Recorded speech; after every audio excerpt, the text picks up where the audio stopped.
this video, we're going to learn how to do a chain stitch.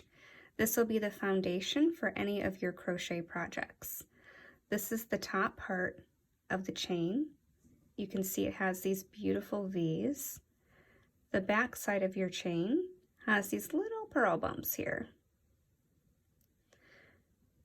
And in another video, I talk about the difference or the benefits of crocheting your first row into the back bumps of your chain versus the front.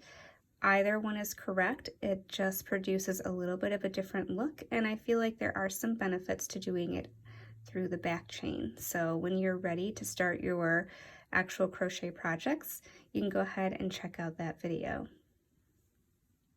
Let's get started. You're going to need to start with a slip knot. If you are unsure how to do a slip knot, I do have a video that has 3 different ways to do a slip knot. When we start with our first slip knot, we want to make sure there's enough room that the stitch can move on the hook. If it's too tight, like this, and I can't move it, the stitch is going to be too tight and it's going to be really hard to work into. But we also don't want the stitch so loose that there's a bunch of room here. We want that nice happy medium in the middle. If you find that you tend to do your chain stitch a little bit tight, which does happen for a lot of people, and your initial chain when you crochet your first row is in and you have like kind of a weird V shape going on, try doing your foundation chain in a hook size that's 1 or 2 hooks larger than what you'll be using for your actual pattern. To start, we want to make sure that we're using the working tail of the yarn. I like to use my index finger just to hold this in place while we are doing it because it is moving around.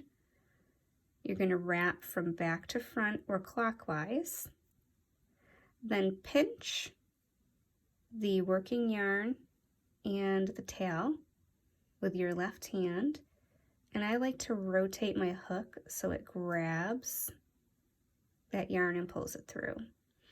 And now we have our first chain stitch. So again, make sure you have that little bit of wiggle room.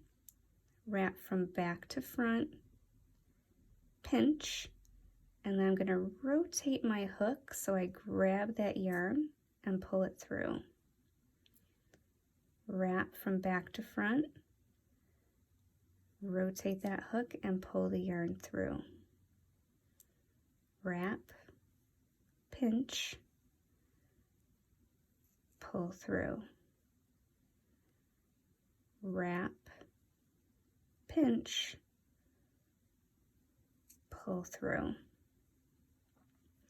And now you can see my chain stitches, the front and the back. And that's all there is to making a chain. So you just want to make sure that your chain stitches aren't too tight and aren't too loose for whichever project you're working on for your yarn size and your hook size. You should be able to comfortably fit your needle through the yarn, whether you're doing it through the front or the back. If you find that you really have to fight to fit this in, then you're probably chaining too tight. So try going up 1 or 2 hook sizes for the initial chain. If you find that your hook is kind of swimming through your stitches, like maybe this here, see this has a lot of wiggle room for this hook size and for the yarn size, then this means I was going a little bit too loose, and I may need to go down a hook size or 2 for my chain, or even for the whole project if I'm knitting too loose for this yarn size and this hook size. Now you know how to do a foundation chain, and you can start crocheting.